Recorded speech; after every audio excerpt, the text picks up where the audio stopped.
বাংলাদেশ সীমান্তে কাঁটাতারের বেড়া নির্মাণ ও বিওপি স্থাপনের জন্য ভারতীয় সীমান্তরক্ষী বাহিনী বিএসএফ এর কাছে প্রথম দফার জমি হস্তান্তর করেছে পশ্চিমবঙ্গ রাজ্য সরকার।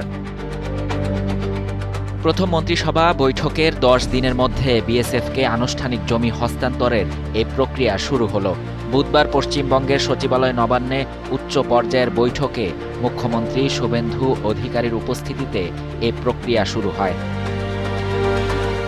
প্রথম দফায় বর্ডার আউটপোস্ট নির্মাণ ও কাঁটাতারের বেড়ার জন্য নির্ধারিত 27 কিলোমিটার জমি হস্তান্তর করা হয়েছে। এর মধ্যে আছে 9 জেলার 32 একর সরকারি খাস জমি, এছাড়া আছে ব্যক্তিগত বা কেনা জমিও।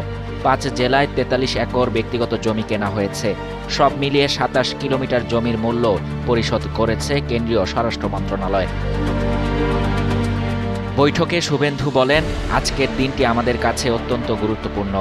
অনেকদিন পর বিএসএফ, কেন্দ্রীয় সরকার ও রাজ্য সরকার এক হয়ে হাত মিলিয়ে বাংলাদেশ ভারত সীমান্তে জমি হস্তান্তর প্রক্রিয়ায় কাজ করছে।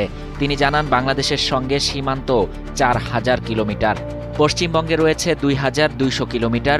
বাকি রাজ্যে বিএসএফ এর চাহিদা মতো জমি দেয়া হয়েছে। আমাদের এই রাজ্যে 2200-র মধ্যে 1600 কিলোমিটার কাঁটাতার রয়েছে। 600 কিলোমিটারে কাঁটাতার সম্পূর্ণ করা যায়নি। এদিন বাংলাদেশ নিয়ে বিদ্বেষমূলক বক্তব্য দেন শুভেন্দু। তার অভিযোগ, অপরাধ ও অসামাজিক কাজকর্মে যুক্তদের বড় অংশই অনুপ্রবেশকারী। তিনি বলেন, আজ থেকে রাজ্যে 3D ব্যবস্থা চালু হচ্ছে, ডিটেক্ট, ডিলিট, রিপোর্ট। বিজেপি নেতা বলেন, অনুপ্রবেশকারীদের সরাসরি বিএসএফ এর হাতে তুলে দেওয়ার জন্য একটি চিঠি 1 বছর আগে কেন্দ্রীয় সরকার রাজ্যকে পাঠিয়েছিল।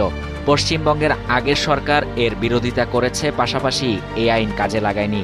আমরা এটি কার্যকর করলাম। শাহরিয়ার শাফাত, বাংলা নিউজ 24।